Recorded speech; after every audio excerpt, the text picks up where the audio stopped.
নিরাশ হবেন না, হতাশ হবেন না, হাল ছাড়বেন না, ভরসা রাখবেন কার উপর? ফাইন্না মাআল উসরি ইউসরা। আল্লাহ বলেছেন ফাইন্না মাআল উসরি ইউসরা, কষ্টের পরেই আছে সুখ, কষ্টের পরেই আছে সুখ। আমাদের জীবনে সুখ বেশি, কষ্ট কম।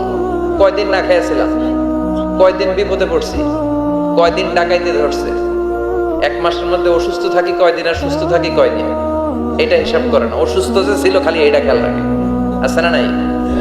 তার মানে ইন্না মাআল উসরি ইউসরা, দুঃখের পরে আছে সুখ, মোটিভেশন, প্রাণটা আবার উদ্বেলিত হয়ে ওঠে। তাই তো আসলে তো দুঃখের পরে সুখ। এজন্য কষ্ট যখন পাবেন, অসুস্থ যখন হবেন, ওইখানেও আনন্দ করবেন, কারণ সামনে আরাম আসতেছে। সুবহানাল্লাহ পড়ে। মুমিনের হারাবার কিছু নাই, দুঃখ পাওয়ার কিছু নাই।